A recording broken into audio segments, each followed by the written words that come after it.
Good morning. हम लोग पढ़ रहे हैं क्लास 10th के बायोलॉजी का लेसन 3 जिसका नाम है जीव जनन कैसे करते हैं। हमने इस चैप्टर में आप लोगों को टॉपिक वाइज बता दिया था और आज हम पेज नंबर 146 के प्रश्न नंबर 3 करने वाले हैं। इसके पहले वाले वीडियो में हमने प्रश्न नंबर 1 और 2 को आप लोगों के बीच बता दिया था और समझा भी दिया था।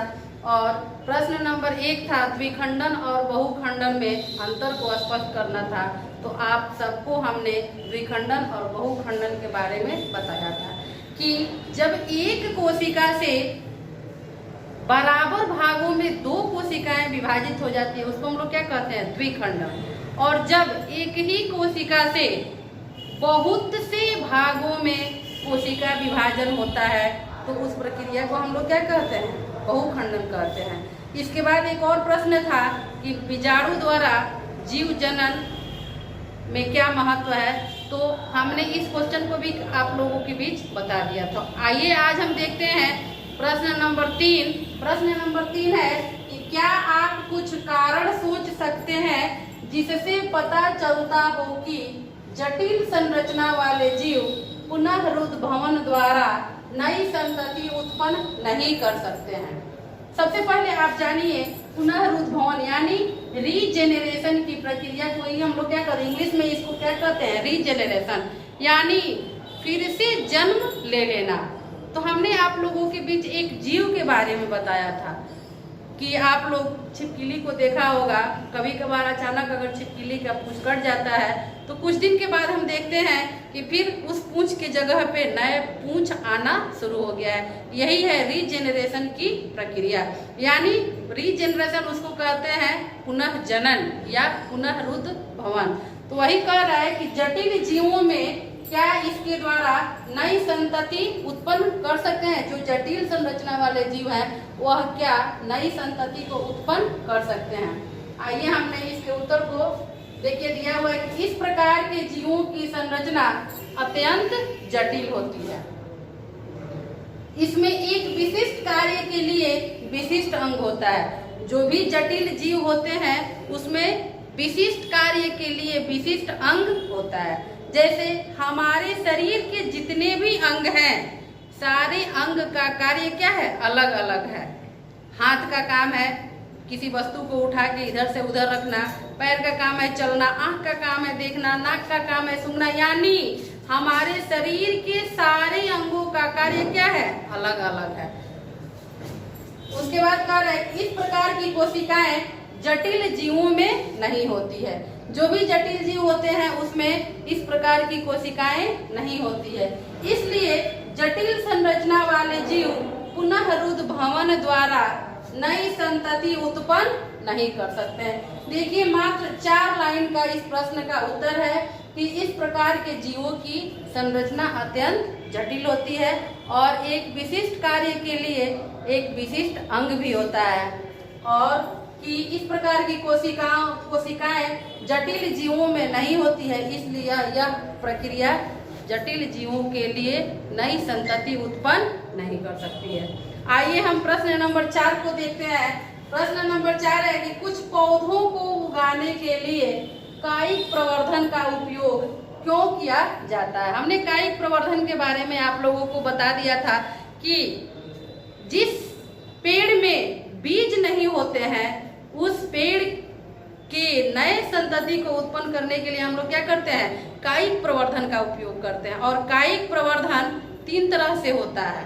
कायिक प्रवर्धन कितने तरह से होता है, 3 तरह से होता है। देखिए हमने यहाँ पे समझने के लिए लिख दिया है कि कायिक प्रवर्धन 3 तरह से होता है। सबसे पहले जड़ द्वारा, उसके बाद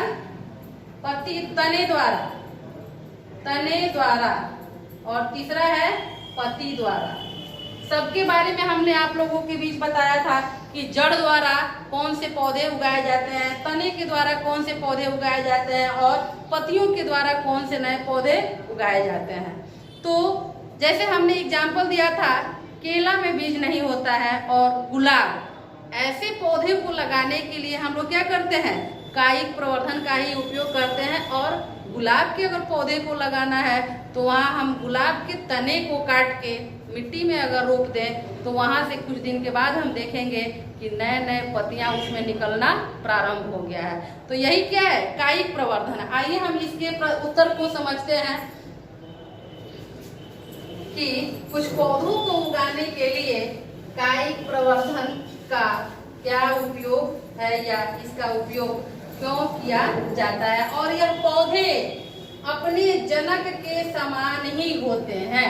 ऐसा नहीं कि अगर उस पौधे को हम कायिक विधि द्वारा अगर उगा रहे हैं तो वह अपने जनक से अलग होगा, नहीं। जब भी वह पौधा होगा तो अपने जनक के समान ही होगा। ऐसे बहुत से पौधे हैं। क्वेश्चन नंबर 4 का आंसर है, क्वेश्चन 4 का आंसर, प्रश्न हमने नीचे लिख दिया था इसलिए हम आंसर इसको ऊपर लिख रहे हैं। ऐसे बहुत से पौधे हैं, ऐसे बहुत से पौधे हैं, ऐसे बहुत से पौधे हैं जिसको उगाने के लिए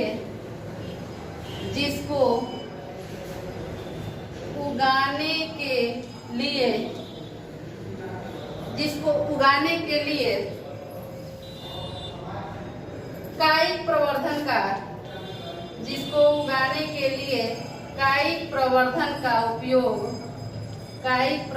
का उपयोग किया जाता है। कायिक प्रवर्धन का उपयोग किया जाता है। जैसे जड़, तना तथा पत्तियां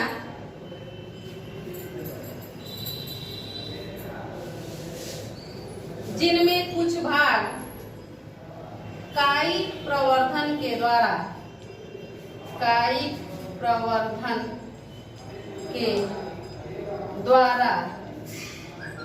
जैसे पौधे के कुछ भाग जैसे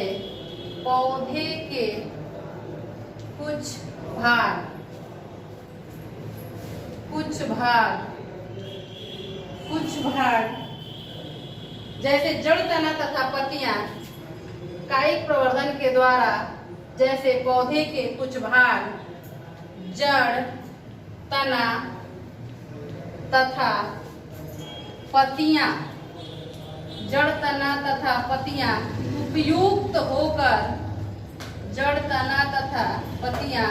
उपयुक्त होकर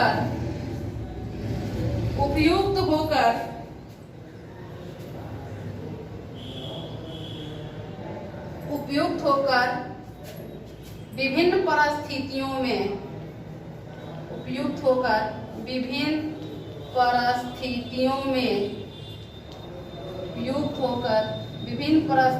में विकसित होकर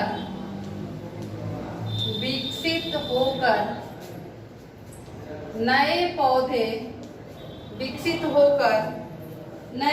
उत्पन्न करते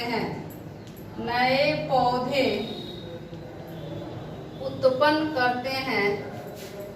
विकसित होकर नए पौधे उत्पन्न करते हैं। अधिकतर जंतुओं के विपरीत कलम अथवा रोपड़ जैसी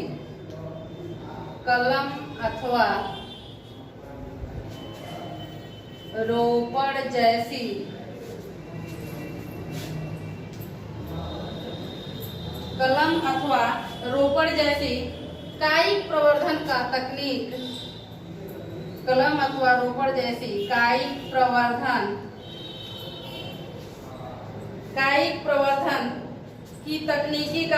कायिक प्रवर्धन की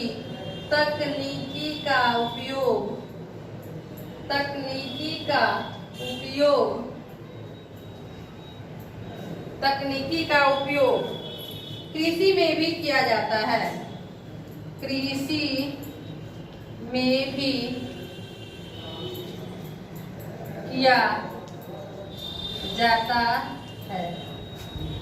जैसे कुछ पौधे के नाम हम यहाँ पे लिख देते हैं और आप लोग अपने मन से भी कुछ सोच के पौधे को लिख सकते हैं। जैसे हमने यहाँ पे लिख दिया है एग्जाम्पल में गुलाब,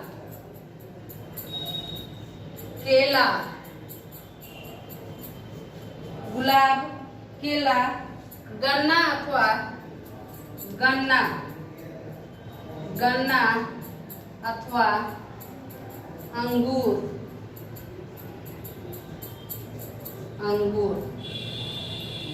देखिए यहाँ पे हमने जितने पौधे के नाम लिखे हैं वह सारी पौधों की उत्पत्ति कायिक प्रवर्धन के द्वारा ही संभव है, क्योंकि हम आप लोगों को पहले ही बता चुके थे कि जिस पौधे में फल बीज नहीं होता है उस पौधे को नए पौधा उगाने के लिए हम लोग कलम अथवा रोपण जैसी तकनीकी का उपयोग करते हैं, और यह कायिक प्रवर्धन कृषि में इसका बहुत ही उपयोग है। तो आज के वीडियो में हम इतना ही रहने देते हैं। इसके बाद हम नेक्स्ट दिन आप लोगों को इसके आगे बताएंगे। तब तक धन्यवाद।